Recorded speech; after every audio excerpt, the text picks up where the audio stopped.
coming from Africa to come to the United States here to learn the leadership techniques, the higher education ways, the business strategies, so you can bring it back to your country and develop those people. It's important. It's important. And we as higher education leaders, we have, I want to say, like a charge. It's a charge that we have, because the people that are learning from us, those people are all in a position where they're vulnerable. Do you understand what I'm saying? Yes. And when I say vulnerable, it's kind of like when we go to the doctor's office. You go to the doctor's office, you know that the doctor's done their work, their schoolwork and all these things, but you go there, but you're vulnerable to that doctor. That's right. That's right. That's right. Because that doctor is going to tell you, okay, this is wrong with you, that's wrong with you, and these are the things that you need to do. And then, what's the doctor going to do? Write a prescription. Write a prescription. And with that being said, we all, as the doctors for education, in higher education, we all have a charge to the people that, one, report to us. No, let's start off with, we have a charge to ourselves first. To ourselves first. And then the people that report to us. Okay? And then the university. So it's me first, the people that report to us, and the university. This is coming from a philosophy that I learned and developed, and actually developed when I was a campus director at Strayer University. And I started out as an admissions officer and quickly moved up. They saw some skills. I was eager, I was curious. So they saw some skills and they promoted me quickly. And I developed a philosophy, and it's called simple intelligence. And this is the philosophy that I'm going to share with you today. The philosophy of simple intelligence is similar to the multiple intelligences that you've learned. Have you ever heard of like emotional intelligence? Yes, we were talking about. Ah, very good. Social intelligence, and there's political intelligence. There's all types of different intelligences. Well, in leadership, we need something different. We need something different.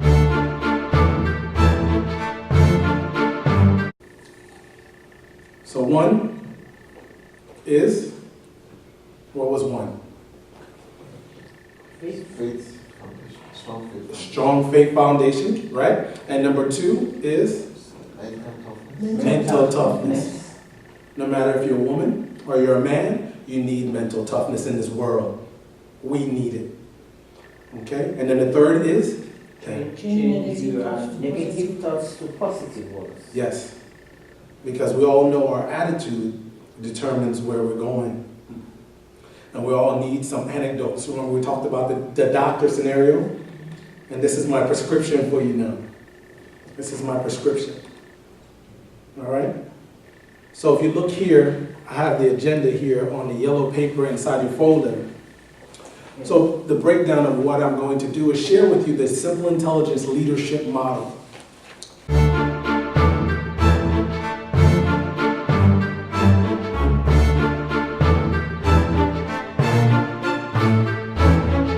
Now these 4 steps, I realized while I was a director that I had to come up with some type of model. Because I was in an environment where you're being taught leadership from different leaders, and I had different mentors, and also the company, the university, is teaching leadership. But for me, I needed a model that would have me to be able to perform consistently at an excellent rate. At my excellent rate, not their excellent rate, not my mentor's excellent rate, but my excellent rate. I needed to, because that's the type of personality I have. Yeah, but what if your own rate is lower than that of your mentor? You didn't mind, so you kept to your own. If my rate is lower than my mentor, yes. That's a beautiful thing. That's what you want at all times. Okay.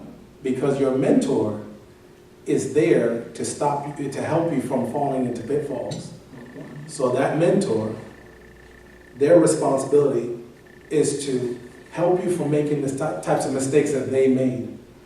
Okay. It's kind of like a GPS. You have GPS, right? GPS is the thing that's in the car, the navigation system. Yes. Okay, so your mentor is the GPS.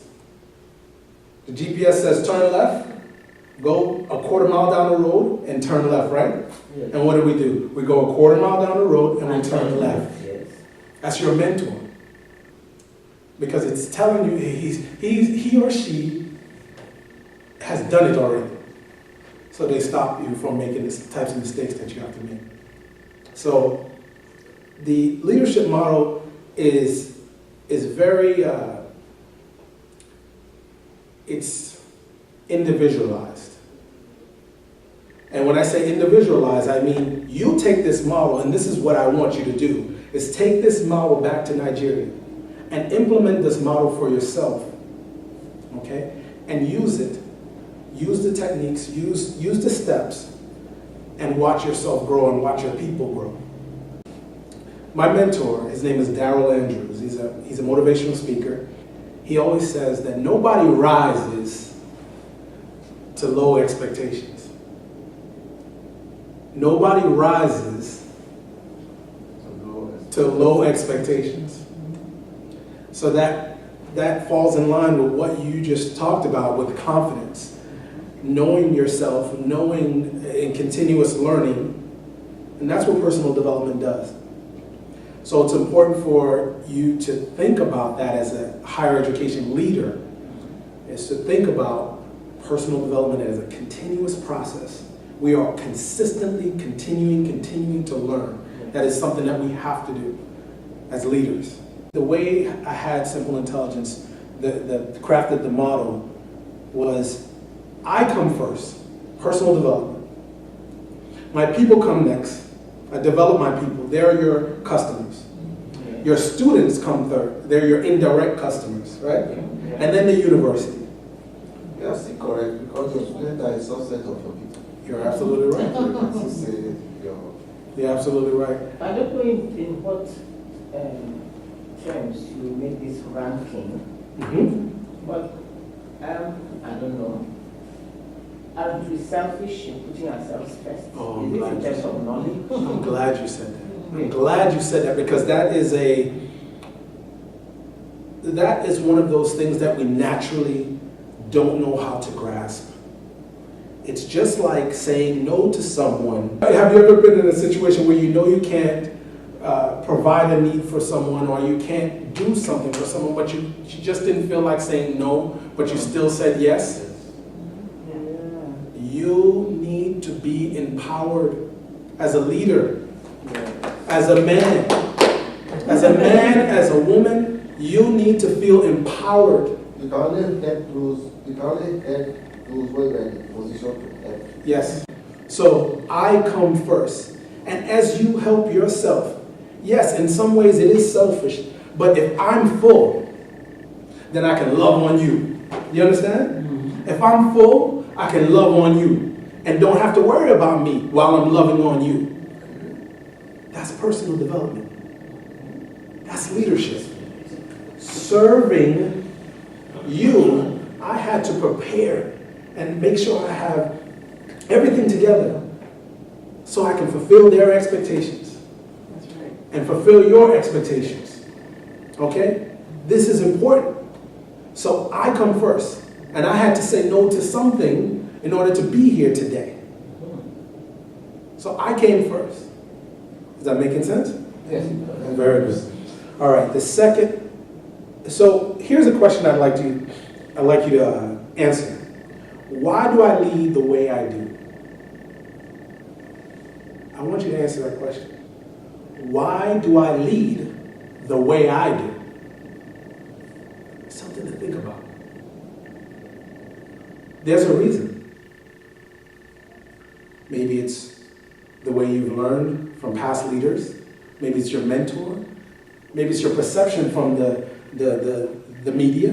Maybe it's your perception from the people in your country, in Africa.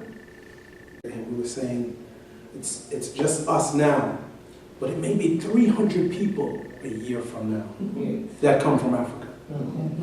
So never play down your small beginnings. It doesn't matter. It doesn't matter.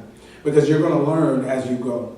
One of the philosophies in simple intelligence. As we go, we grow. Why do I lead the way I do is the question. Okay, you think about that. And then the second question is even a better question. I think you should always consistently ask yourself, this is a part of the first step in personal development, is how can I do it better? How can I lead better? You should be consistently asking yourself, how can I lead better? How can I put on this conference better? How can I go back? Are you a registrar? Yes. And you have people reporting to you? Many people. Many people. Too many. It's not the idea of registrar you have here. It's different. It's registrar plus. Registrar Chief plus. Administrative Officer of the institution. I have what I teach, there's something else that I teach, another seminar that I teach, a different type of workshop. It's called How to Do More with Less Resources. I'm called to you as a leader. I know that. I feel your pain. I've been in a position where I had to do more with less money, less time, less staff. That's what you're saying. Yes, That's what you're saying to me. exactly. And this simple intelligence leadership model was created in the essence of being in position where I had nothing to do but try to figure out how can I make this work. 5:30 in the morning, Yes. Monday morning, get up, pick up my colleague, drive 2 hours from Cincinnati, Ohio to Louisville, Kentucky. Get there at 9 o'clock, get there at 8:30, 9 o'clock, somewhere around that area. Get there, call my people together on the campus. I was a campus director. Get my people together. 2 things, I want you to write this down. 2 things, write this down. This is important. So important, vitally important. 2 things you must focus on as leaders in the university. 2 things.